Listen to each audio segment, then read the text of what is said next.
Hi everyone and welcome back to another card making video, and today let's have fun without overcomplicating things. I'm going to show you the easiest way to create cards without thinking. So I'm starting with one of those big dies that cut out panels. This one gives you leaves, flowers and butterflies that you can actually pop out, but I'm not going to do it just yet. I will just stick that on my grip mat. This is going to hold my panel down while I do the stenciling. So this is the Crocus Flutter Die and it is by Waffle Flower. Check out below, I do have a coupon code for you if you shop from Waffle Flower. And I will be using the matching stencils. This is a set of 4 stencils that you can layer one on top of the other to really easy create your card. Now on top there are engraved numbers so that you can follow the numbers of the stencil, but really it doesn't matter. You can just mix them up any way that you like. The grip mat holds not only my paper but also my stencil in place, so I don't have to use any tapes to hold all the things together. And now all I have to do is to just play with color combinations and my ink brushes. So one of my favorite ways to create cards is using layering stencils. I don't have to think anything.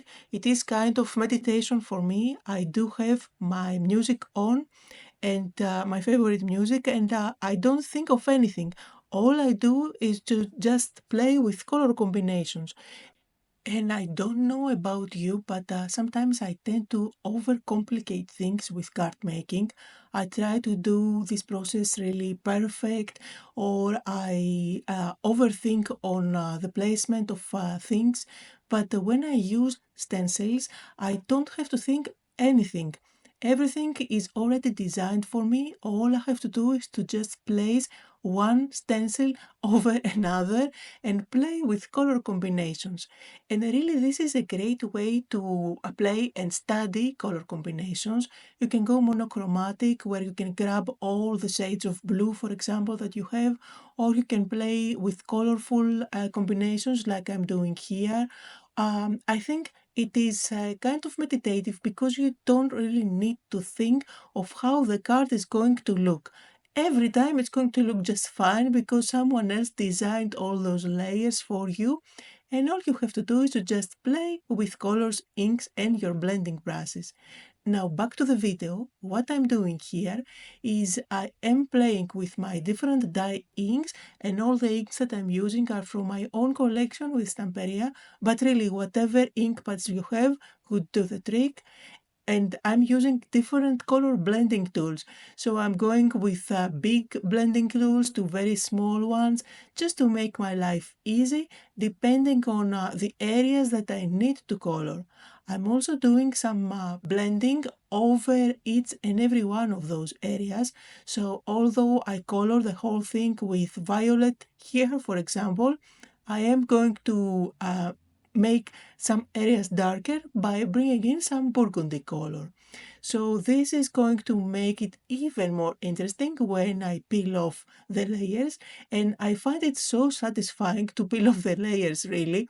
It's one of those times when I craft that I have no anxiety at all of how things are going to end up looking. I'm just having fun with my colors. So here you see I'm doing the centers with yellow and then adding just a touch of orange to darken up a little area. And I'm wondering, do you have any technique that you absolutely love doing without giving you any stress, that it is like meditation for you? Maybe it is coloring inside the lines using alcohol markers for some people. For me, it is so stressful. I always feel like I'm going to go outside of the lines or that I didn't do a good blending. But with stencils, for some reason, it is so easy, and with my blending tools, I always enjoy this process. And when I don't have any ideas of what to create and my mojo is just out of the window, I just go ahead and do that. So today I had lots of fun playing with the stencils. Also, I did have a chance to play with all the different brushes. You see, I'm using all different brushes from big blending brushes to little sponge dabbers to even these ones which are flat, and they are very easy to use on very specific areas of a stencil. But seriously, I would love to read your comments on what is super relaxing when you craft for you. Is it ink blending? Is it coloring? Is it maybe just throwing alcohol inks? I don't know. What is it? I'm wondering. So in any case, that is a super quick and easy card just by playing with your ink pads. And you see, all I'm doing now is just lifting all the designs so that it gives some dimension on the card. And another thing that you can do with the stencils is to block areas. If you want to do some stamping, for example, I could stamp on top of the butterflies only here, or if you want to do some splattering. So here I'm going to use white calligraphy ink and I'm going to add some splatters.